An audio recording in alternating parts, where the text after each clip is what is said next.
M Laxmikant polity की इस class में आप सभी का स्वागत है। आज हम चैप्टर 3 देखने वाले हैं। कल चैप्टर 2 को कंप्लीट कर लिया था। चैप्टर 3 में हम देखेंगे संविधान की प्रमुख विशेषताओं को।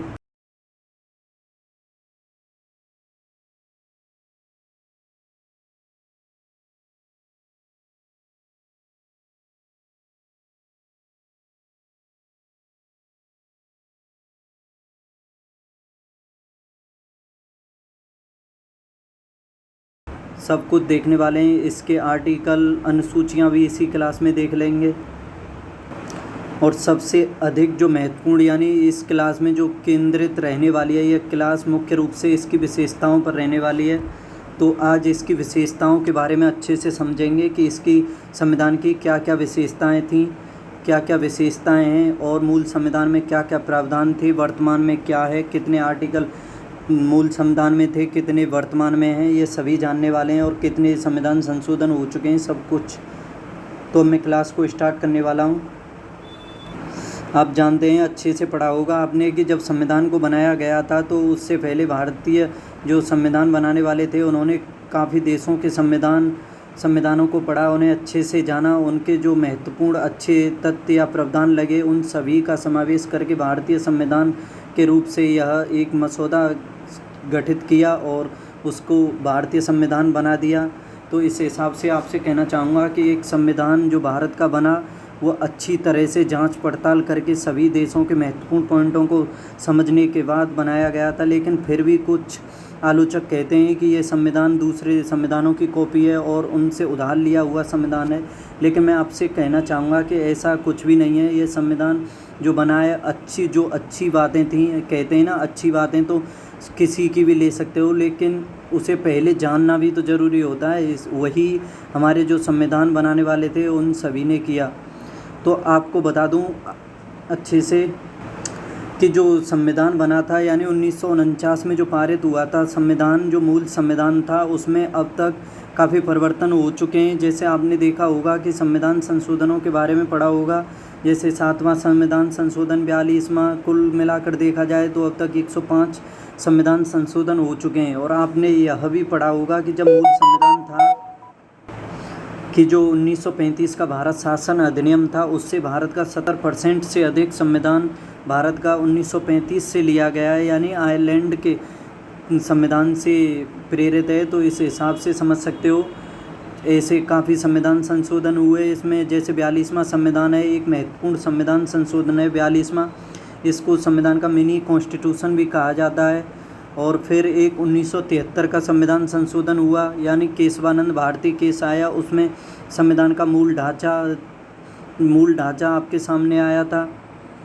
अब संविधान की विशेषताओं के बारे में अच्छे से जान लो कि संविधान में जो प्रमुख विशेषताएं हैं उसमें एक सबसे महत्वपूर्ण विशेषता यह है कि भारत का संविधान जो है विश्व का सबसे बड़ा लिखित संविधान है। याद रखना, भारत का संविधान विश्व का सबसे बड़ा लिखित संविधान है। सभी संविधान भारत के संविधान से छोटे हैं, ठीक है। और इसको 2 भागों में विभाजित किया गया है, यानी संविधान जो होते हैं उसको 2 भागों में बांटा जाता है। एक होता है लिखित संविधान, एक होता है अलिखित संविधान।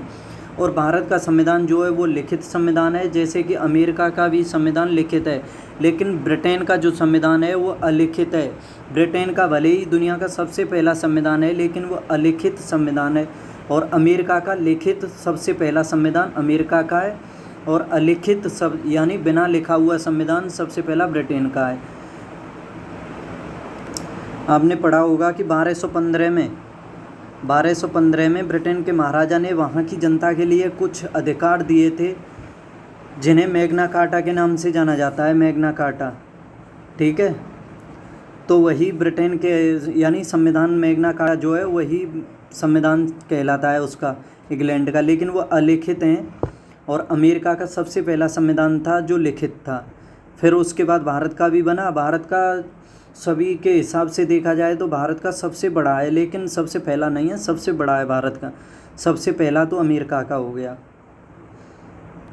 अब आपको मूल संविधान के बारे में बता दूं कि जो 1949 में मूल संविधान बना था भारत का, तो उसमें एक प्रस्तावना थी, 395 अनुच्छेद थे और उसमें कुल 22 भाग थे। यानी जो ये 395 अनुच्छेद थे इन्हें 22 भागों में विभक्त किया गया। इसमें एक प्रस्तावना थी और कुल 8 अनुसूचियां का प्रावधान किया गया था उसमें। लेकिन जो 2019 या फिर हमें ऐसे कह सकते हैं कि वर्तमान मान लो 2023 में जो इस टाइम संविधान है उसमें कुल जैसे संविधान संशोधन करने के बाद उसमें कुल 25 भाग हो गए। भले ही वो भाग 22 ही गिने जाते हैं, वर्तमान में भी ये भाग 22 ही गिने जाते हैं, लेकिन जैसे आपका भाग है 9 भाग में संविधान संशोधन करके 9 का या 9A को जोड़ दिया, तो ये भले एक भाग गिना जाएगा, लेकिन हम संख्या के अनुसार देखते हैं तो इसमें कुल अब तक 25 भाग हो चुके हैं और अनुसूचियों की संख्या 4 बढ़ चुकी है। इसमें इस तरह से अनुसूचियां कुल 12 हो चुकी हैं। और अनुच्छेद भी जब 395 थे उस टाइम, तो अब संविधान संशोधन होने के बाद भी अनुच्छेदों की संख्या जो है 495 समथिंग 500 के आसपास हो चुकी है। ठीक है, याद रखना इसे अच्छे से। अब ये महत्वपूर्ण पॉइंट देख लो कि संविधान को इतना बड़ा यानी इतना विस्तृत बनाने के पीछे क्या कारण थे, क्यों इतना, मतलब इतिहास या संविधानकारों ने, संविधानवेताओं ने इतना बड़ा संविधान क्यों बनाया, क्या कारण हुए, उसको समझ लो। उन्होंने इसके 4 महत्वपूर्ण कारण दिए हैं कि इसको बनाने के 4 महत्वपूर्ण कारण थे, जिसमें पहला था भौगोलिक कारण, यानी भारत का विस्तार और विविधता से संबंधित था पहला कारण। जैसे भारत का विस्तृत मतलब भारत एक विशाल देश है, उसकी अनेक विविधताएं पाई जाती हैं, तो यह भी एक महत्वपूर्ण कारण था इसको इतना बड़ा बनाने का।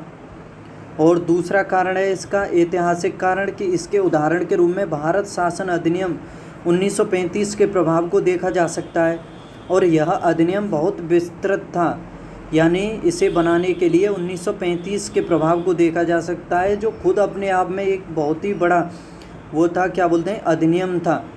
जैसे आपने पढ़ा होगा 1935 के इसके अधिनियम के बारे में, तो 1935 के बारे में 1935 के बारे में अच्छे से समझ लो कि इसे जब भारत आज़ाद नहीं हुआ था तो उस टाइम ब्रिटिश संसद के द्वारा इसे भेजा गया था, और यह उस समय का सबसे बड़ा और सबसे विस्तृत दस्तावेज था, याद रखना, और जटिल भी था ये सबसे।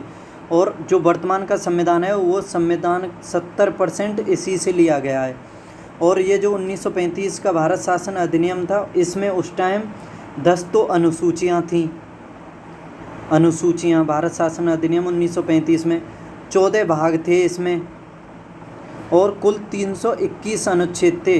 देखा जाए तो यह भी एक अपने आप में एक संविधान था, जो आज का वर्तमान का संविधान है भारत का, उसको और भारत शासन अधिनियम को देखा जाए तो थोड़ा ही अंतर पड़ेगा आकार के आधार पर। 1935 का भारत शासन अधिनियम भी अपने आप में एक बहुत बड़ा अधिनियम था, याद रखना। और तीसरा कारण था संविधान को इतना बड़ा बनाने का कि जम्मू कश्मीर को छोड़कर केंद्र और राज्यों के लिए एकल संविधान, यानी जम्मू कश्मीर के लिए अलग संविधान था और संपूर्ण भारत के लिए अलग संविधान था। तो भारत एक विस्तृत था, तो उसका कारण भी था इसे इतना बड़ा बनाना। और चौथा कारण था इसका संविधान में कानून विशेषज्ञों का प्रभुत्व, यानी जो संविधान बना रहे थे, जो संविधान बनाने वाले लोग थे, वो कानूनों के विशेषज्ञ थे, यानी कानूनों को अधिक जानने वाले थे, कानून के बारे में निपुण थे। तो सभी ने अपने अपने अलग अलग मत दिए, तो सभी के मतों के अनुसार ही इसे बनाया गया, इस वजह से ये इतना बड़ा बना। यह भी कारण बताया गया है इसका महत्वपूर्ण। अब आगे दूसरी विशेषता है संविधान की कि विभिन्न स्रोतों से विहित है, यानी विभिन्न स्रोतों से, अलग अलग स्रोतों से इसे लिया गया है। इसमें देखो यही पढ़ते आ रहे हैं हम कि भारत का जो संविधान बनाया गया वह अलग अलग देशों के संविधानों को पढ़ने के बाद जो महत्वपूर्ण चीज़ें वहाँ से लगीं तो उनको लेने के बाद बनाया गया। और इस बारे में डॉक्टर भीमराव अंबेडकर ने भी अपना मत दिया था कि मैं गर्व के साथ घोषणा करता हूं कि भारत के संविधान का निर्माण विश्व के विभिन्न संविधानों को छानने के बाद किया गया है। याद रखना, ये जो भीमराव अंबेडकर ने कहा था, ये गर्व से कहा था कि भारत का संविधान जो है विश्व के सभी संविधानों को अच्छे से समझने के बाद बनाया गया है। तो इस वजह से जो भारतीय संविधान है उसमें कमियां रहने की, यानी उसमें खामियां रहने की गुंजाइश या संभावना बहुत कम होंगी, याद रखना। और जो भारत का संविधान था उसका अधिकांश ढांचा यानी हिस्सा भारत शासन अधिनियम 1935 से लिया गया, ये तो बता ही दिया। और जो संविधान के दार्शनिक भाग हैं जैसे मौलिक अधिकार, राज्य के नीति निर्देशक तत्व, ये क्रमशः अमेरिका और आयरलैंड से लिए गए हैं।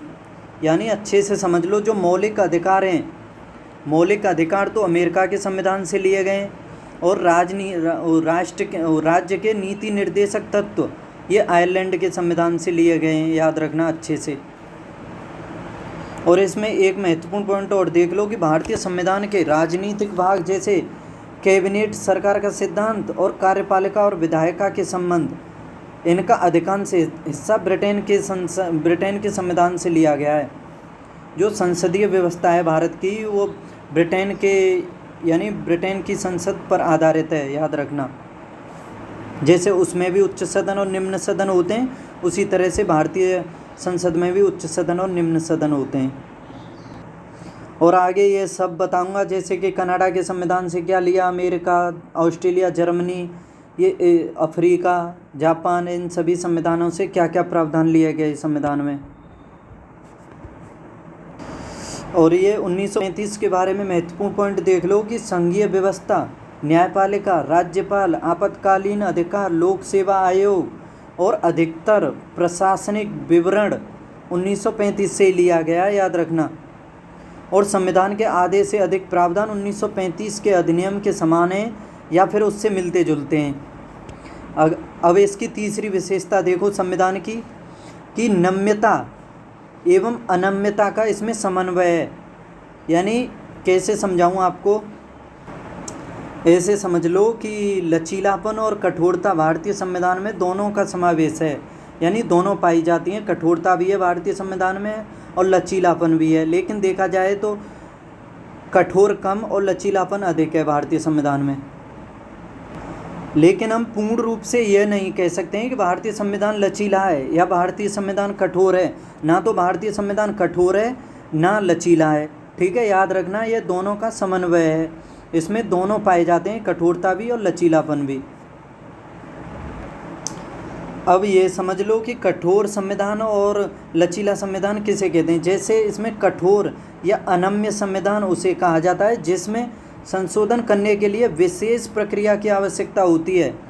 उदाहरण के लिए अमेरिका संविधान जो है कठोर या अनम्य संविधान है, उसमें संशोधन करना बहुत कठिन है। यानी उसके जो 3/4 सदस्यों का, यानी 3/4 सदस्यों का समर्थन होना और राज्यों का समर्थन होना आवश्यक है अमेरिका संविधान के लिए, तब संविधान संशोधन होगा उसमें, ठीक है। और इसे ऐसे समझ लो कि जैसे कठोर संविधान में संशोधन करना है तो उसमें कुछ अन्य प्रावधानों को संसद के विशेष बहुमत और कुछ राज्यों के आधे से अधिक राज्यों के अनुमोदन से ही संबोधित किया जाएगा। यानी विशेष बहुमत मतलब दोनों सदनों में उपस्थित सदस्यों और मतदान करने वाले सदस्यों का 2/3 बहुमत, और उसके अलावा आधे से अधिक राज्यों की भी सहमति हो उसमें, तो ये तो होगा कठोर संविधान में संशोधन। और लचीले संविधान के बारे में देखो कि लचीला संविधान उसे कहेंगे हम जिसमें संशोधन की प्रक्रिया वही हो जैसी किसी आम कानूनों के निर्माण की हो, जैसे ब्रिटेन का संविधान। यानी कठोर संविधान के मुकाबले ये संविधान संशोधन करना आसान होता है। और ऐसे दोनों संविधान संशोधनों का प्रावधान जो किया जाता है या प्रावधान किया गया है आर्टिकल 368 में किया गया है, और 368 के तहत ही किया जाता है, याद रखना। अब लचीले के बारे में देख लो कि कुछ उपबंधों को संसद में विशेष बहुमत से संशोधित किया जा सकता है, जैसे दोनों सदनों में उपस्थित और मतदान में भाग लेने वाले सदस्यों का 2/3 बहुमत और प्रत्येक सदन में कुल सदस्यों का बहुमत हो, तो ये लचीले संविधान के अंतर्गत संशोधन माना जाएगा। और इसके अलावा भी संविधान में संशोधन होते हैं जो सामान्य बहुमत के माध्यम से किए जाते हैं, और जो सामान्य बहुमत के माध्यम से संशोधन किया जाता है संविधान में, उन्हें संशोधन जो आर्टिकल 368 है, अनुच्छेद 368, उसके तहत संशोधन नहीं माना जाता है, ठीक है। सामान्य बहुमत के द्वारा जो संविधान में संशोधन किया जाता है उसे 368 के तहत नहीं माना जाता है। यानी विशेष बहुमत के तहत जो संशोधन होगा उसी को 368 के तहत गिना जाएगा। अब संविधान के आगे चौथी विशेषता देख लो कि एकात्मकता की ओर झुकाव के साथ संघीय व्यवस्था, यानी इसमें एकात्मकता की ओर झुकाव के साथ संघीय व्यवस्था का प्रावधान है, यह इसकी विशेषता बताई गई है। भारत का संविधान संघीय सरकार की स्थापना करता है। इसमें संघ के सभी आम लक्षण विद्यमान हैं, जैसे दो सरकार, शक्तियों का विभाजन, लिखित संविधान, संविधान की सर्वोच्चता, संविधान की कठोरता, स्वतंत्र न्यायपालिका एवं द्विसदनीयता, ये प्रमुख संविधान में प्रावधान है। ये इसकी महत्वपूर्ण विशेषताएं हैं। फिर भी संविधान में कहीं भी संघीय शब्द का इस्तेमाल नहीं कहा गया है, ये और महत्वपूर्ण पॉइंट है, याद रखना। संविधान में कहीं भी संघीय शब्द का इस्तेमाल नहीं है। दूसरी ओर अनुच्छेद 1 में भारत का उल्लेख राज्यों के संघ के रूप में किया गया है, याद रखना। आर्टिकल 1 में राज्यों के संघ, क्या राज्यों का संघ, ये आर्टिकल 1 में कहा गया है। और इसके दो अभिप्राय सामने आते हैं, जैसे पहला, भारतीय संघ राज्यों के बीच हुए किसी समझौते का निष्कर्ष नहीं है, यानी भारतीय संघ जो है किसी राज्य के बीच कोई समझौता नहीं हुआ है, सर्वोच्च शक्ति संघ के यानी केंद्र को दी गई है इसमें। और दूसरा, किसी भी राज्य को संघ से अलग होने का अधिकार नहीं है। कोई भी राज्य अपनी मर्जी से संघ से अलग नहीं हो सकता है। जैसे अमेरिका का संविधान है, अमेरिका में अलग अलग शक्तियां दी गई हैं, राज्य को अपना संविधान बनाने का अधिकार है और केंद्र को अलग, केंद्र की अलग सरकार होती है अमेरिका में, राज्य की अलग होती है। तो इस हिसाब से जो इंडिया है उसमें सभी जगह कानून सभी के लिए एक समान है, उसमें राज्यों को अपना अलग कानून बनाने का अधिकार नहीं है और ना ही अपने आप को अलग होने का अधिकार है, याद रखना। अब इसकी पांचवी विशेषता है कि सरकार का संसदीय रूप, सरकार के संसदीय रूप के बारे में देख लो। इसमें यह महत्वपूर्ण पॉइंट है कि भारतीय संविधान ने अमेरिका की अध्यक्षीय प्रणाली की बजाय ब्रिटेन के संसदीय तंत्र को अपनाया है। यानी अमेरिका में तो अमेरिका जो संविधान है उसमें अध्यक्षीय प्रणाली है, लेकिन भारत में संसदीय प्रणाली है, याद रखना। और संसदीय व्यवस्था विधायिका और कार्यपालिका के मध्य समन्वय व सहयोग के सिद्धांत पर आधारित है। जो भारत की संसदीय व्यवस्था है उसकी विधायिका और कार्यपालिका के समन्वय व सहयोग के सिद्धांत पर आधारित है, जबकि अध्यक्षीय प्रणाली दोनों के बीच शक्तियों के विभाजन के सिद्धांत पर आधारित है। यानी तो जो अमेरिका की अध्यक्षीय प्रणाली है उसमें केंद्र की शक्तियां अलग और राज्य की शक्तियां अलग, इसका विभाजन है, याद रखना। और संसदीय प्रणाली को सरकार के वेस्टमिंस्टर के रूप में उत्तरदायी सरकार और मंत्रिमंडलीय सरकार के नाम से भी जाना जाता है। यानी संसदीय प्रणाली को वेस्टमिंस्टर रूप, उत्तरदायी सरकार और मंत्रिमंडलीय सरकार के नाम से भी जाना जाता है संसदीय प्रणाली को।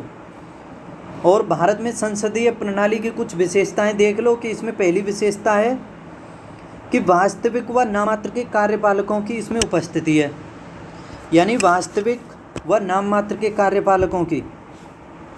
और दूसरी विशेषता है बहुमत वाले दल की सत्ता है इसमें।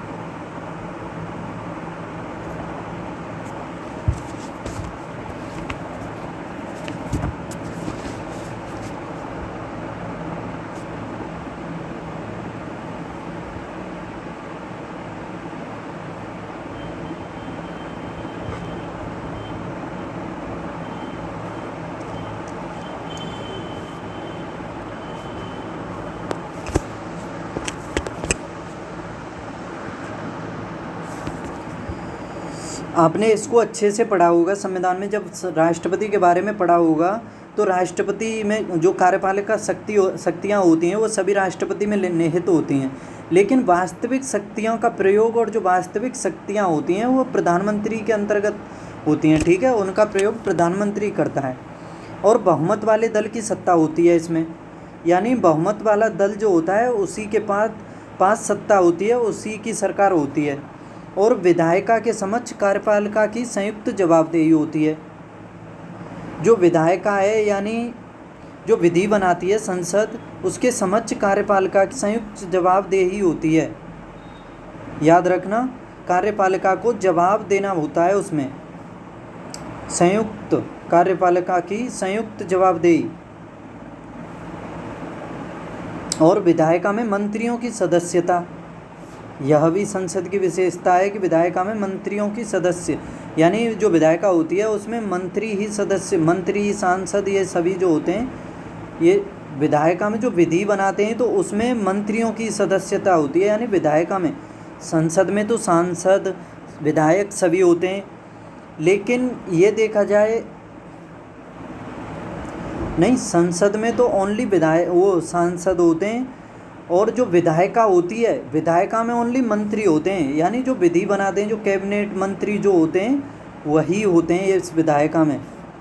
और प्रधानमंत्री या मुख्यमंत्री का नेतृत्व होता है।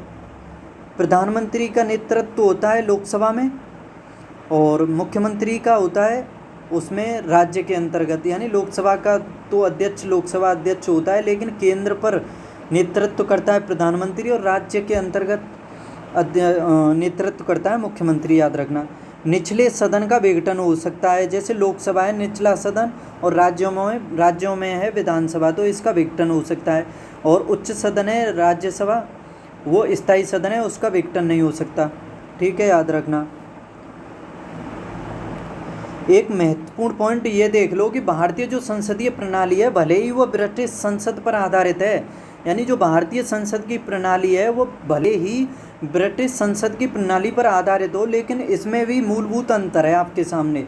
जैसे आप इसे ऐसे समझ सकते हो कि उदाहरण के लिए समझ लो कि ब्रिटिश संसद की तरह भारतीय संसद संप्रभु नहीं है। यानी संप्रभु कैसे नहीं है भारतीय संसद ब्रिटिश संसद की तरह, कि इसके अलावा भारत का प्रधान निर्वाचित व्यक्ति होता है। जो भारत का प्रधान जो होता है, भारत में जो प्रधानमंत्री होता है वो तो निर्वाचित होता है, जबकि अमेरिका में जो वो होता है वहाँ का वो उत्तराधिकारी, यानी वहाँ पर जो अध्यक्ष होता है वो उत्तराधिकारी व्यवस्था से होता है। याद रखना, ब्रिटेन जो है आज भी वहाँ पर उत्तराधिकारी व्यवस्था है, लेकिन भारत में निर्वाचित व्यवस्था है। जो भारत का प्रधानमंत्री बनता है वो गणतंत्र है। ठीक है, याद रखना, यानी जनता के द्वारा चुन कर के बनता है।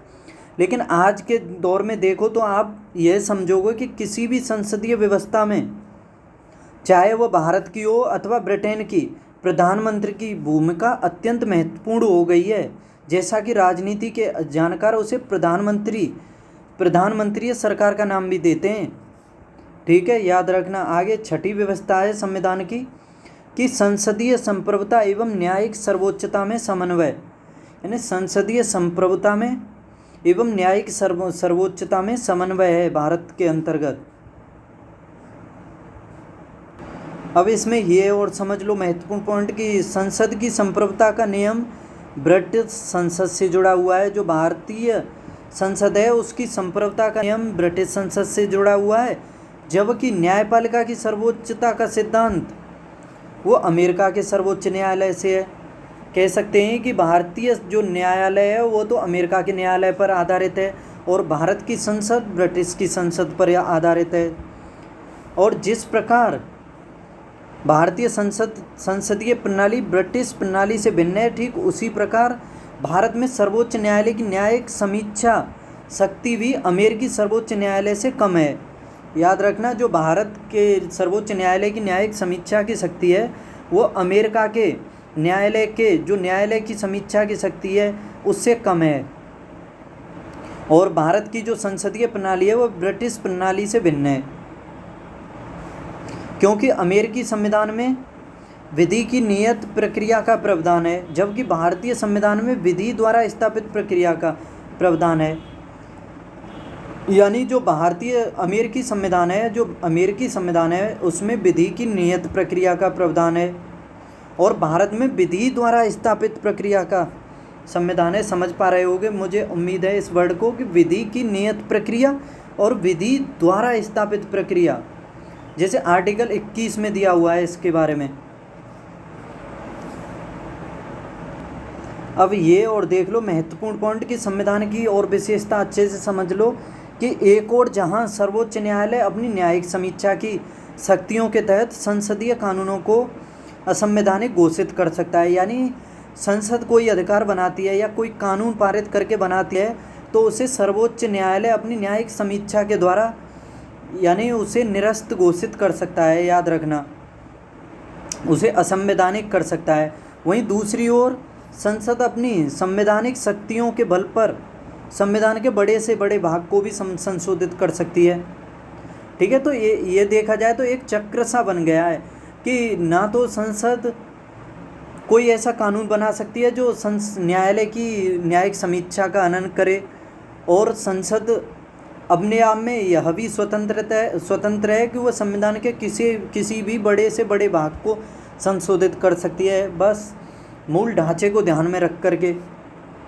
अब इसकी सातवीं विशेषता है, याद रखना, कि एकीकृत व स्वतंत्र न्यायपालिका। जो भारतीय संविधान है इसमें एकीकृत और स्वतंत्र न्यायपालिका का प्रावधान किया गया है।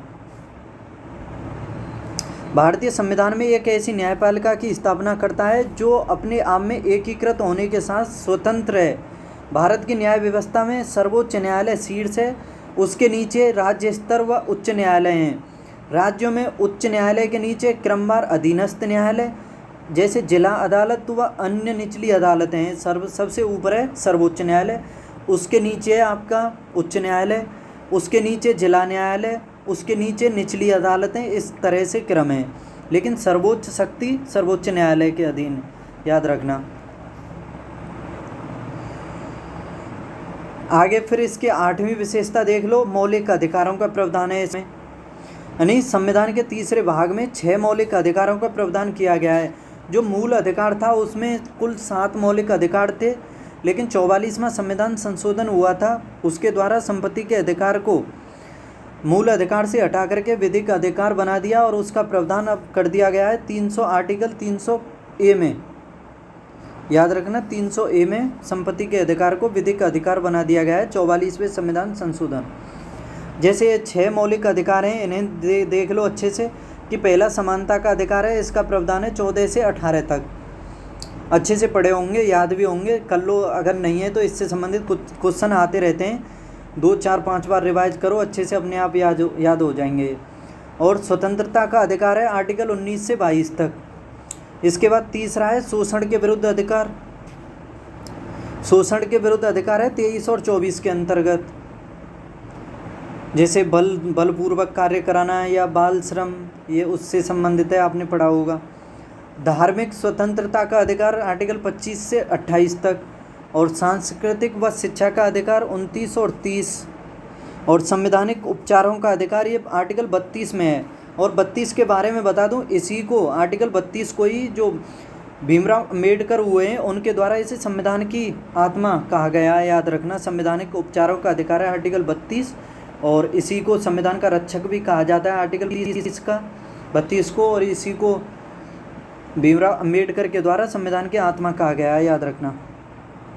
मौलिक अधिकारों का उद्देश्य वस्तुतः राजनीतिक लोकतंत्र की भावना को प्रोत्साहन देना है।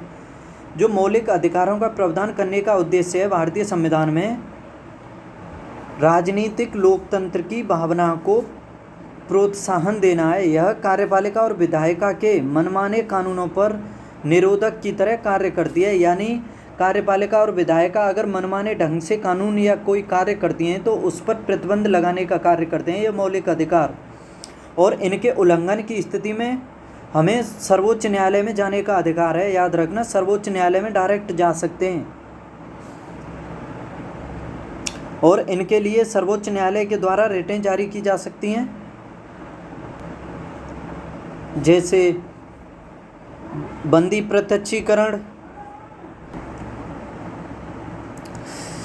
प्रत्यक्षीकरण रिट, परमादेश, प्रतिषेध, अधिकार परीक्षा या उत्प्रेषण, इस तरह से सर्वोच्च न्यायालय रिट जारी कर सकता है। आपको बता दूं कि जो रिट जारी करने का अधिकार है ये एकमात्र अधिकार है जो उच्च न्यायालय के पास सर्वोच्च न्यायालय से अधिक इसी मामले में अधिकार है, याद रखना। सर्वोच्च न्यायालय एक प्रकार की अधिक रिट सर्वोच्च न्यायालय से अधिक जारी कर सकता है। तो बता दो मुझे कि सर्वोच्च न्यायालय से जो उच्च न्यायालय अधिक रिट यानी 5वीं रिट जो जारी करता है वो कौन सी है?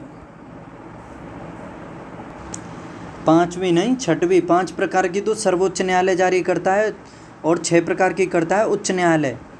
तो जो 6वीं जारी करता है बता दूं, उसका नाम है इंजंक्शन। इंजंक्शन क्या है? इंजंक्शन। और यह हाई कोर्ट के द्वारा जारी की जाती है, याद रखना, व्यक्ति को अंतरिम राहत देने के लिए। ठीक है, याद रखना इसे अच्छे से। एकमात्र अधिकार है जिसमें अधिक शक्ति उच्च न्यायालय को प्राप्त है। आगे 9वीं विशेषता है संविधान की कि राज्य के नीति निर्देशक सिद्धांतों का प्रावधान है इसमें। डॉक्टर भीमराव अंबेडकर के द्वारा या भीमराव अंबेडकर के अनुसार राज्य के नीति निर्देशक तत्व यानी सिद्धांत भारतीय संविधान की अनूठी विशेषता हैं और इनका उल्लेख संविधान के 4थे भाग में किया गया है।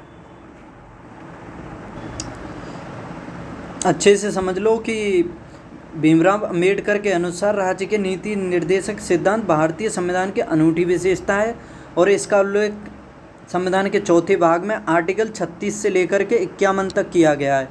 याद रखना। और मोटे तौर पर समझें तो इन्हें 3 वर्गों में विभाजित किया गया है, जैसे सामाजिक, गांधीवादी और उदार बौद्धिक, यानी 3 भागों में बांटा गया है राज्य के नीति निर्देशक तत्वों को, गांधीवादी, सामाजिक और उदार बौद्धिक। और समझ लो कि नीति निर्देशक तत्वों का कार्य सामाजिक व आर्थिक लोकतंत्र को बढ़ावा देना है और इसका उद्देश्य भारत में एक कल्याणकारी राज्य की स्थापना करना है। यानी इनका कार्य तो सामाजिक व आर्थिक लोकतंत्र को बढ़ावा देना है और उद्देश्य इनका कल्याणकारी राज्य की स्थापना करना है।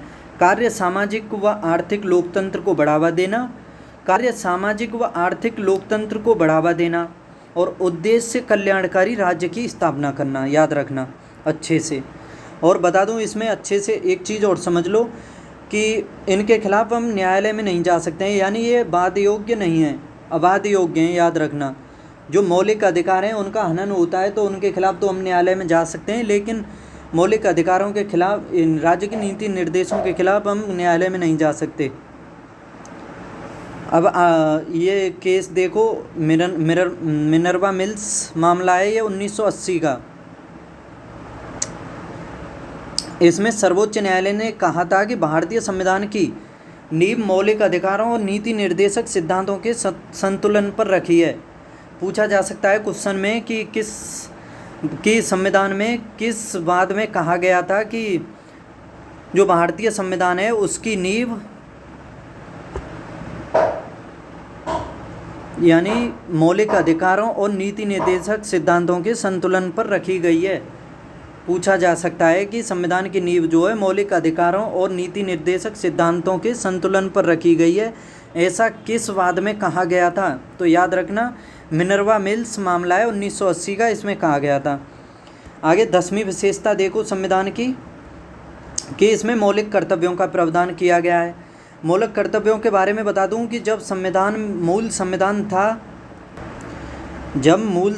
था तो उसमें एक भी मौलिक कर्तव्य नहीं था, यानी मौलिक संविधान में एक भी मौलिक कर्तव्य नहीं था। यह पूछा जा सकता है कि मूल संविधान में कितने मौलिक कर्तव्य थे, तो एक भी नहीं था। याद रखना। उसके बाद हुआ था 42वां संविधान संशोधन। 42वें संविधान संशोधन के द्वारा 10 मौलिक कर्तव्य जोड़े गए थे और इन्हें जोड़ा गया था सरदार स्वर्ण सिंह समिति की सिफारिश पर। ठीक है, लेकिन वर्तमान में 11 मौलिक कर्तव्य हैं। जो संविधान है उसमें 11 मौलिक कर्तव्य हैं, तो उसके बाद 11वां मौलिक कर्तव्य जोड़ा गया 86वें संविधान संशोधन के द्वारा।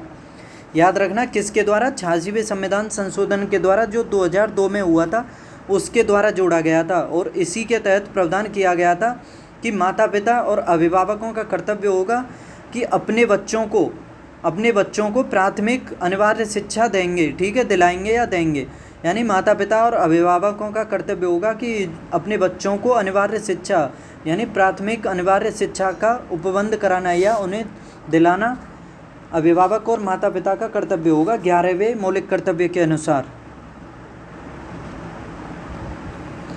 और इन्हें भाग 4A में जोड़ा गया था 51 का में। याद रखना। आर्टिकल 51A या 51 का भाग 4A भाग 4A में, ठीक है, याद रखना। और जब मौलिक कर्तव्य डिटेल से पढ़ूंगा तो जब चैप्टर आएगा उसका तो अच्छे से जब समझाऊंगा, लेकिन शॉर्ट में बता दूं कि जैसे मौलिक कर्तव्यों में संविधान, राष्ट्र ध्वज और राष्ट्रगान का आदर करना, ये इसमें मौलिक कर्तव्य है, ठीक है। राष्ट्र की संप्रभुता की रक्षा करना, एकता और अखंडता बनाए रखना या उसकी रक्षा करना, हमारी मिश्रित संस्कृति की समृद्ध धरोहर का अनुरक्षण करना, सभी लोगों में आपसी भाईचारे की भावना का विकास करना, इस तरह के मौलिक कर्तव्यों का प्रावधान किया गया। राष्ट्र की संपत्ति जो उसकी रक्षा करना, देश की रक्षा करना या आह्वान किए जाने पर राष्ट्र की सेवा करना, सभी नागरिकों की एकता, अखंडता तथा संप्रभुता की रक्षा करना, स्वतंत्रता आंदोलन को प्रेरित करने वाले आदर्शों को हृदय में संजोए रखना, ठीक है। तो ये में मौलिक कर्तव्यों का प्रावधान किया गया है इसमें। आगे फिर 11वीं विशेषता है संविधान की कि एक धर्मनिरपेक्ष राज्य का प्रावधान करता है। ये जो संविधान है एक धर्मनिरपेक्ष राज्य बनाता है, यानी भारत का संविधान धर्मनिरपेक्ष है, इसलिए यह किसी धर्म विशेष को भारत के धर्म के तौर पर मान्यता नहीं देता है। यानी भारत में सभी धर्म समान हैं। भारत में किसी एक धर्म को यानी किसी एक धर्म विशेष को ऊंचा या किसी एक धर्म को नीचा नहीं माना गया है, सभी धर्म समान हैं। तो इसी तरह से भारत में यह धर्मनिरपेक्ष राज्य की स्थापना करता है, ठीक है, याद रखना अच्छे से। और इसके लक्षणों को हम ऐसे समझ सकते हैं कि वर्ष 1976 के 42वें संविधान संशोधन द्वारा संविधान की प्रस्तावना में धर्मनिरपेक्ष शब्द को जोड़ा गया था। याद रखना, जो धर्मनिरपेक्ष शब्द था वो मूल संविधान में नहीं था, उसको जोड़ा गया था 42वें संविधान संशोधन के द्वारा। आप बता दो कि धर्मनिरपेक्ष शब्द के साथ 2 शब्द और जोड़े गए थे, यानी कुल 42वें संविधान के द्वारा 3 शब्द जोड़े गए थे। तो वो 2 शब्द कौन कौन से हैं? दूसरा देखो इसमें कि प्रस्तावना हर भारतीय नागरिक की आस्था, पूजा अर्चना व विश्वास की स्वतंत्रता की रक्षा करती है। किसी भी व्यक्ति को कानून के समक्ष समान समझा जाएगा और उसे कानून की समान सुरक्षा प्रदान की जाएगी, ये आर्टिकल 14 में कहा गया है। और 15 में कहा गया है कि धर्म के नाम पर किसी प्रकार का भेदभाव नहीं किया जाएगा। जैसे पढ़ा होगा आर्टिकल 15 में, धर्म, जाति, मूल वंश, लिंग, जन्म स्थान, इस सभी के आधार पर भेदभाव नहीं किया जाएगा। यानी इसे अच्छे से समझ लो कि आर्टिकल 14 के अनुसार तो कानून के समक्ष सभी को समान समझा जाएगा और कानून की समान सुरक्षा सबको प्रदान होगी। और आर्टिकल 15 के अनुसार सभी के लिए धर्म, जाति, मूल वंश, लिंग तथा जन्म स्थान के आधार पर कोई भेदभाव नहीं किया जाएगा, यह आर्टिकल 15 में। और 16 में कहा गया है कि सार्वजनिक सेवाओं में सभी नागरिकों को समान अवसर दिए जाएंगे और हर व्यक्ति को किसी भी धर्म को अपनाने व उसके अनुसार पूजा अर्चन करने का अधिकार होगा। याद रखना, ये 25 में कहा गया है आर्टिकल में, यानी किसी भी व्यक्ति को कोई भी धर्म अपनाने या उसके अनुसार पूजा अर्चन करने का अपना उसका मौलिक अधिकार है। और 26 में कहा गया है हर धार्मिक समूह अथवा इसके किसी हिस्से को अपने धार्मिक मामलों के प्रबंधन का अधिकार है। यानी आर्टिकल 26 में कहा गया है, इसे और ऐसे सिंपल वे से समझ लो कि भारत में किसी भी धर्म का कोई भी व्यक्ति हो, ठीक है, किसी भी धर्म का हो, भारत में कोई भी व्यक्ति हो और वह अपने धर्म से संबंधित धार्मिक संस्थानों यानी किसी भी संस्था का अपने धर्म से संबंधित उसका गठन कर सकता है, ठीक है। यह आर्टिकल 26 में कहा गया है। और आर्टिकल 27 में कहा गया है कि किसी भी व्यक्ति को किसी भी धर्म विशेष के प्रचार के लिए किसी प्रकार का कर देने के लिए बाध्य नहीं किया जाएगा। यानी किसी भी व्यक्ति को धार्मिक कर के लिए बाध्य नहीं किया जाएगा। याद रखना, जो धार्मिक कर होगा वह स्वेच्छा पर होगा, अपनी मर्जी से दे सकते हैं तो दे दें, लेकिन किसी को बाध्य नहीं किया जाएगा उसके लिए। और आर्टिकल 28 के अनुसार किसी भी सरकारी शैक्षिक संस्थान में किसी प्रकार के धार्मिक निर्देश नहीं दिए जाएंगे। यानी आर्टिकल 28 के अनुसार किसी भी सरकारी संस्थान में धर्म से संबंधित कोई भी निर्देश या कोई भी शिक्षा या कोई भी पाठ नहीं पढ़ाया जाएगा। और आर्टिकल 29 में कहा गया है, आर्टिकल 29 के अनुसार देख लो कि नागरिकों के किसी भी वर्ग को अपनी भाषा, लिपि अथवा संस्कृति को संरक्षित करने का अधिकार है। यानी अपनी भाषा, लिपि तथा संस्कृति की रक्षा करने का अधिकार है, ये आर्टिकल 29 में कहा गया है।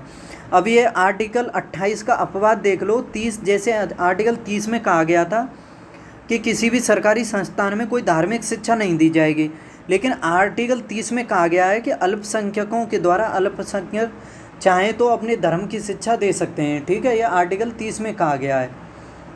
इन्हें अल्पसंख्यक धर्म के लोगों के द्वारा अपने धर्म की शिक्षा देने के लिए धार्मिक शिक्षण संस्थाओं की स्थापना की जा सकती है।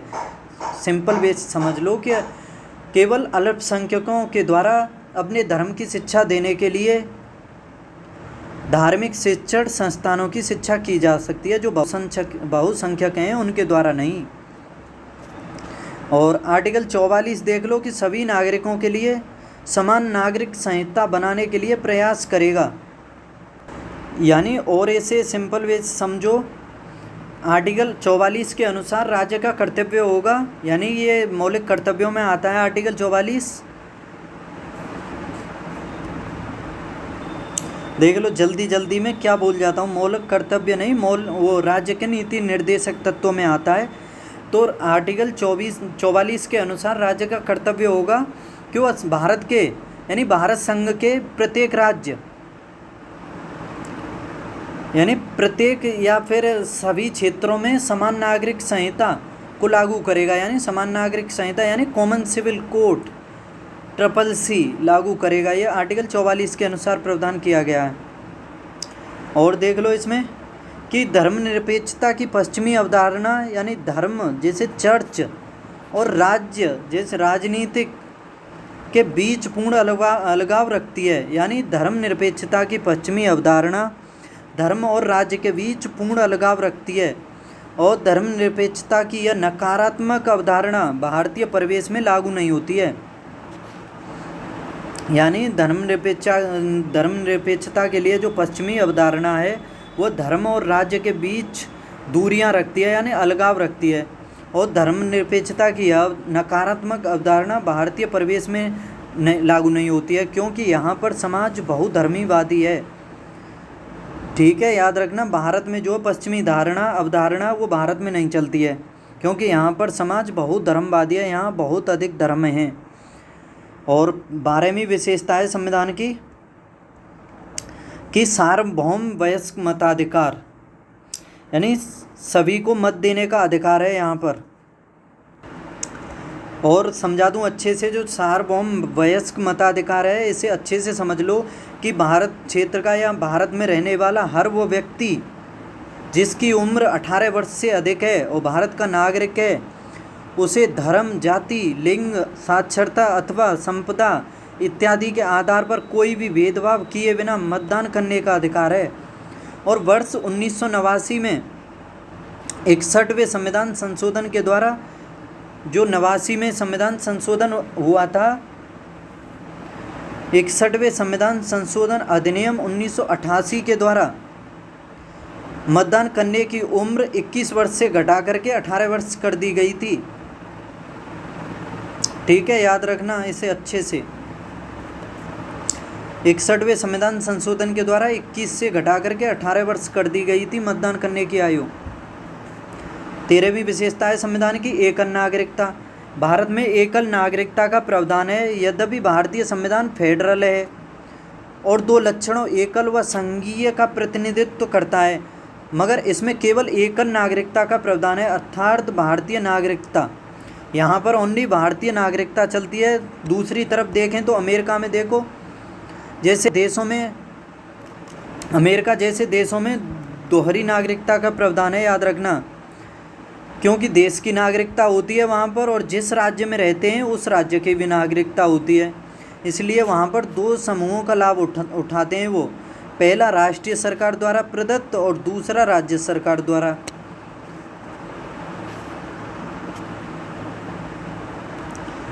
और भारत में कोई भी नागरिक हो, किसी भी जगह जन्म लिया हो या किसी भी राज्य में रह रहा हो, सभी की नागरिकता समान है, सभी को समान अधिकार हैं, किसी के साथ कोई भेदभाव नहीं किया जा सकता है, याद रखना।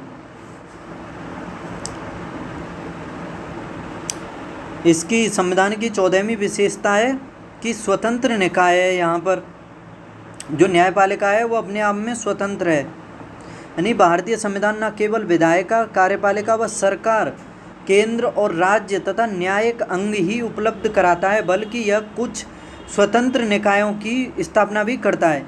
यानी इन सभी के अलावा भी भारत में स्वतंत्र निकाय हैं अपने आप में। इन्हें संविधान ने भारत सरकार के लोकतांत्रिक तंत्र के महत्वपूर्ण स्तंभों के रूप में परिकल्पित किया है।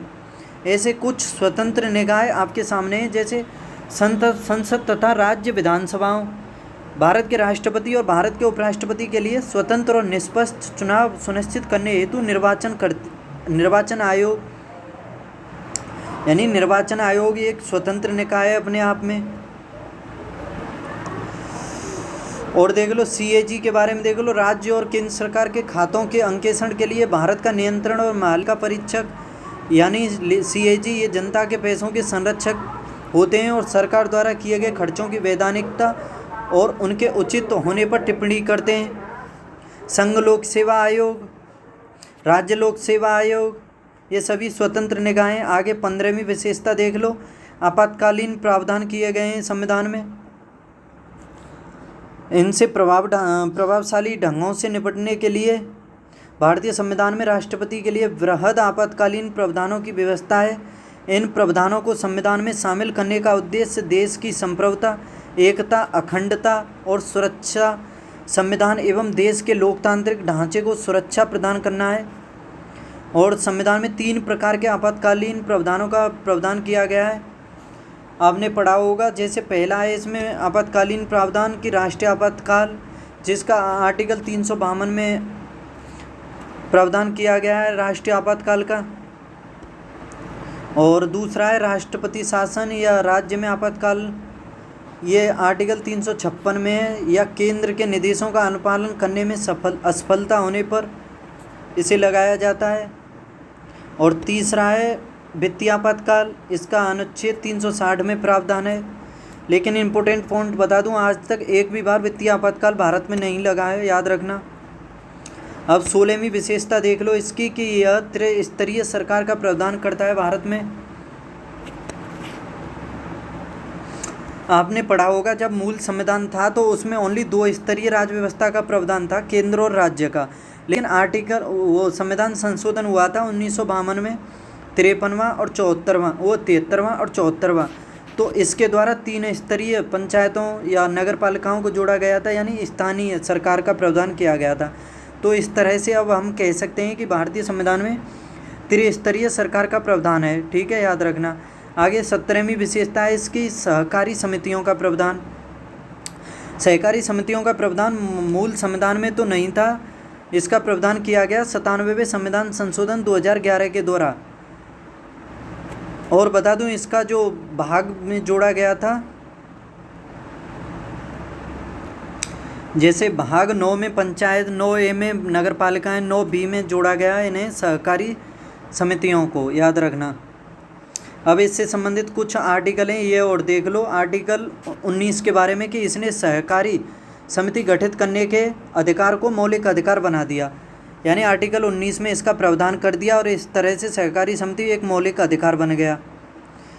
इसने एक नया राज्य का नीति निर्देशक तत्व जोड़ा, जो आर्टिकल 43 ठीक है जोड़ा गया, और इसमें समितियों के प्रोत्साहन के लिए जोड़ा गया है ये। और इसने संविधान में एक नया भाग 9B जोड़ दिया, जिसमें सहकारी समितियों के शीर्षक से अनुच्छेद 243Z(H) से लेकर 243Z(T) तक प्रावधान किए गए, याद रखना अच्छे से। जैसे पंचायतों में प्रावधान किए गए थे, 29 विषय जोड़े गए थे 243 से लेकर के 243O तक। उसके बाद नगर पालिकाओं में 18 विषय जोड़े गए थे 243P से लेकर के ZG तक, उसके बाद ये जोड़े गए ZH से 243 ZT तक। अब संविधान की आलोचना के बारे में देख लो कि संविधान की आलोचनाएं भी की गई, जिसमें महत्वपूर्ण पॉइंट देखते हैं कि किस किस के द्वारा कितनी क्या क्या आलोचनाएं की गई थी। कि पहली आलोचना की गई थी कि यह संविधान जो था भारत का, यह उधार का संविधान था। आलोचक कहते हैं कि भारतीय संविधान में नया और मौलिक कुछ भी नहीं है, इसे उधार का संविधान यानी उधारी की एक बोरी अथवा एक हौच पौच कॉन्स्टिट्यूशन दुनिया के संविधानों के लिए विभिन्न दस्तावेजों की पैबंदगिरी आदि कहकर संबोधित किया गया। इसे उधार का संविधान, हौच पौच कॉन्स्टिट्यूशन या फिर पैबंदगिरी, इस तरह से इसे कई नामों से जाना गया। और 1935 के अधिनियम की इसे कार्बन कॉपी कहा गया। एन श्रीनिवासन ने कहा है कि भारतीय संविधान भाषा और वस्तु दोनों ही तरह से 1935 की नकल है। और उसी प्रकार सर आइवर जेनिंग्स जो ब्रिटेन संविधान वेत्ता हैं, इन्होंने कहा कि संविधान भारत सरकार अधिनियम 1935 से सीधे निकलता है। और CR देशमुख ने भी कहा कि संविधान सभा सदस्य ने, मतलब ये संविधान सभा के सदस्य थे, इन्होंने टिप्पणी की कि संविधान अनिवार्यतः भारत शासन अधिनियम 1935 ही है, बस वयस्क मताधिकार इसमें जोड़ दिया गया है। इसमें याद रखना कि जब संविधान की आलोचनाएं की गई थीं तो उसके जवाब में भीमराव अंबेडकर ने कहा था इन सभी आरोपों के बाद में कि प्रारूप संविधान में भारत सरकार अधिनियम 1935 का अच्छा खासा हिस्सा शामिल कर लिया गया है। जो ये प्रावधान या जो प्रारूप पेश किया गया है, इसमें 1935 का अच्छा खासा हिस्सा शामिल कर लिया गया है। मैं क्षमा याचना नहीं करूँगा, इन्होंने कहा था कि मैं इसके बाद भी क्षमा याचना नहीं करूँगा। उधार लेने में कुछ भी लज्जास्पद नहीं है, क्योंकि इसमें जो हमने उधार लिया है उसमें कुछ भी लज्जास्पद नहीं है। इसमें साहित्यिक चोरी शामिल नहीं है। संविधान के मूल विचारों पर किसी का एकस्व अधिकार नहीं है। याद रखना, इन्होंने कहा था कि संविधान के जो मूल विचार हैं उस पर किसी का एकस्व अधिकार नहीं है। यह सभी के लिए समान है, सभी के लिए सुलभ हैं, सभी के लिए हैं ये। और मुझे खेद इस बात के लिए है कि भारत सरकार अधिनियम 1935 से लिए गए प्रावधान अधिकतर प्रशासनिक विवरणों से संबंधित हैं। याद रखना, इनके अंतर्गत जो इन्होंने खेद प्रकट किया था वो ये किया था कि 1935 में जो प्रावधान किए गए थे वो अधिकतर प्रशासनिक विवरणों से संबंधित हैं। और तीसरी आलोचना में इसमें कहा गया कि गैर भारतीय अथवा भारतीय विरोधी है यह संविधान। इसमें पश्चिम का दासवत अनुकरण, बल्कि पश्चिम को दासवत आत्मसमर्पण कहा गया। इसकी काफ़ी आलोचनाएं की गई। और चौथी आलोचना थी इसकी कि गांधीवाद से दूर था ये, या गांधीवाद से दूर है ये संविधान। एक सदस्य हैं, उनके अनुसार जो सदस्य हैं हनुमथैया, इनके अनुसार कहा गया कि वह संविधान है जिसे महात्मा गांधी कभी नहीं चाहते थे और ना ही संविधान पर उन्होंने विचार किया होगा। यानी यह ऐसा संविधान है, ऐसा संविधान महात्मा गांधी कभी नहीं चाहते थे और ना ऐसे संविधान पर महात्मा गांधी ने कभी कोई विचार किया होगा। पांचवी आलोचना की गई महाकाय आकार, इसका आकार विस्तृत है। ये तो मान सकते हैं कि आकार विस्तृत है, लेकिन वह भी मजबूरी थी। जैसे भारत के बारे में बताया, उसका आकार विस्तृत, बड़ा आकार, उसकी विविधताएँ, काफ़ी अधिकार बताए, तो यह भी बहुत कारण थे इसको बनाने के। और विशेषज्ञों की बहुलता, उसमें बहुत 4 कारण जो महत्वपूर्ण बताए थे। और इस संदर्भ में HV कामत संविधान सभा के सदस्य ने टिप्पणी की कि प्रस्तावना जिस किरीट पर हमने अपनी सभा के लिए चयन किया वह एक हाथी है। हाथी कहा था HV कामत ने, याद रखना। और छठी आलोचना की गई वकीलों के लिए इसे स्वर्ग कहा गया। सर आइवर जेनिंग्स से इसे वकीलों का स्वर्ग कहते हैं। ये महत्वपूर्ण पॉइंट है, नोट में कर लो इसे कि सर आइवर जेनिंग्स के अनुसार संविधान को वकीलों का स्वर्ग कहा गया है। अब ये संविधान के जो महत्वपूर्ण कुछ भाग दिए हुए हैं उसके बारे में संक्षेप में समझ लो कि भाग फर्स्ट है उसमें प्रावधान किया गया है संघ और उसके राज्य क्षेत्र का। आर्टिकल इसमें 1 से 4 तक। पहला भाग है उसमें संघ और राज्य क्षेत्र, भाग 1 से 4 तक, वो आर्टिकल 1 से 4 तक। दूसरा भाग है संविधान का, उसमें नागरिकता का प्रावधान किया गया है। किसका? नागरिकता का, दूसरे भाग में। और आर्टिकल है 5 से 11। तीसरा भाग है इसमें मौलिक अधिकार, ये तीसरे भाग में किए गए 12 से 35 तक। चौथा है इसमें मौलिक राज्य के नीति निर्देशक तत्व 36 से 51 तक। और भाग 4A है इसमें मौलिक कर्तव्य हैं 51 क में। और भाग 5 है इसमें संघ सरकार 52 से लेकर के 51 तक 151 तक इसमें प्रावधान किया गया है। इसी के अंतर्गत कार्यपालिका, संसद, राष्ट्रपति, संघ की न्यायपालिका, CAG, ये सभी इसी के अंतर्गत आते हैं। ठीक है, याद रखना। और इसके बारे में कह सकते हैं कि भाग 5 जो है संविधान का सबसे बड़ा भाग है। इसके बाद है भाग 6, इसमें राज्य सरकार, इसका आर्टिकल 152। इसमें साधारण कार्यपालिका, राज्य का विधानमंडल, राज्यपाल की विधायी शक्तियाँ, राज्यों के उच्च न्यायालय, अधीनस्थ न्यायालय, ये सभी भाग 6 के अंतर्गत हैं। और 152 से लेकर के 237 तक इसका प्रावधान है, याद रखना। 152 से 237 तक। और भाग 7 जो है उसे अब निरस्त यानी रद्द घोषित कर दिया गया है, उसे समाप्त कर दिया गया है। और इसमें 238 का प्रावधान था अनुच्छेद। भाग 8 है, इसे संघ राज्य क्षेत्र से यानी UT से, केंद्र शासित। अब इसे ऐसे याद कर सकते हो, लगातार 5, 6 और 8 को, 7 तो निरस्त हो गया। संघ राज्य UT, सबसे ऊपर संघ, उसके बाद संघ हो गया 5 भाग में, संघ राज्य हो गया 6 में, और 8 में हो गया UT यानी केंद्र शासित। अब आगे भाग 9 पंचायतों से संबंधित है। ये आर्टिकल 243 से 243 तक। भाग 9 का नगर पालिकाओं से। और भाग 9 का ये सहकारी समितियों से। भाग 10 है अनुसूचित और जनजातीय क्षेत्र से संबंधित है, 244 से 244 का। भाग 11 है, इसमें संघ और राज्यों के बीच संबंध है, विधायी प्रशासनिक संबंध है। भाग 11 में याद रखना, विधायी और प्रशासनिक संबंध जैसे 3 प्रकार के संबंध दिए हुए हैं, वित्तीय संबंध भी हैं, भाग 12 में है वो। इसमें भाग 11 में आर्टिकल 245 से लेकर के 263, और भाग 12 में वित्तीय संबंध जो हैं वो 264 से लेकर के 300 तक हैं, 300 का तक। और भाग 13 में भारत के राज्य क्षेत्र के भीतर व्यापार, वाणिज्य एवं समागम 301 से 307 तक।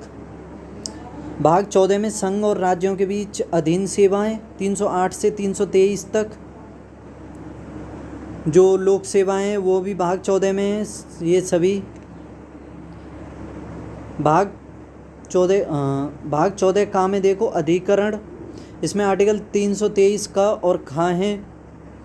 भाग 15 में निर्वाचन से संबंधित है, भाग 15 जिसमें आर्टिकल 324 से लेकर के 329 तक। और भाग 16 में कुछ वर्गों से संबंधित विशेष प्रावधान किए गए हैं। भाग 16 में 330 से 342 तक SC, ST, OBC ये सभी इसी के अंतर्गत आते हैं। और भाग 17 राजभाषा से संबंधित है, संघ की भाषा, प्रादेशिक भाषा, सर्वोच्च न्यायालय की विशेष सब कुछ हैं इसमें, 343 से 351 तक। भाग 18 ये आपात जो उपबंध हैं, 352 से 360 तक। राष्ट्रपति शासन, राष्ट्रीय आपातकाल, वित्तीय आपातकाल, ये सभी। भाग 19 में प्रकीर्ण का प्रावधान किया गया है, और 361 से 367। भाग 20 में संविधान संशोधन, आर्टिकल 368। 21 में अस्थायी, संक्रमणशील और विशेष उपबंध, 369 से 392। 22 आर्टिकल इसका एंड आर्टिकल, संक्षिप्त नाम संविधान का। संविधान के प्रारंभ के बारे में हिंदी में अधिकृत पाठ और निरसन इसका 393 से 395 तक। अब ये कुछ आर्टिकल्स दिए हुए हैं आपके सामने, उसके बाद में अनुसूचियाँ। तो आज की क्लास काफ़ी लंबी हो गई है, मैं आज की क्लास को यहीं तक रखता हूँ। कल इस चैप्टर 3 को कंप्लीट कर दूँगा। इसमें देखूँगा आर्टिकल, जो महत्वपूर्ण आर्टिकल हैं उसमें क्या क्या प्रावधान किया गया है। जैसे आप देख लो, इसे शॉर्ट में ये आर्टिकल देखूँगा। उसके बाद देखूँगा ये अनुसूचियों के बारे में कि कौन सी अनुसूची किस प्रावधान से संबंधित है, क्या क्या प्रावधान किया गया है। फिर उसके बाद में ये महत्वपूर्ण पॉइंट और देखूंगा कि किस राज्य से, वो किस देश से क्या क्या लिया गया है संविधान में। जैसे भारत शासन अधिनियम से, ब्रिटेन के संविधान से, अमेरिका के, इन सभी संविधानों से क्या क्या लिया गया है। तो इस तरह से कल चैप्टर 3 कंप्लीट हो जाएगा। कैसी लगी क्लास? अच्छी लगी हो तो लाइक शेयर ज़रूर कीजिए, और चैनल को सब्सक्राइब नहीं किया है तो प्लीज़ चैनल को सब्सक्राइब कर लें, और दोस्तों के भी शेयर भी करें, और पढ़ते रहें, हंसते खेलते कूदते मुस्कुराते रहें। कल मिलते हैं, चैप्टर 3 के एंड में पढ़ेंगे अब। ठीक है, जब तक के लिए बाय।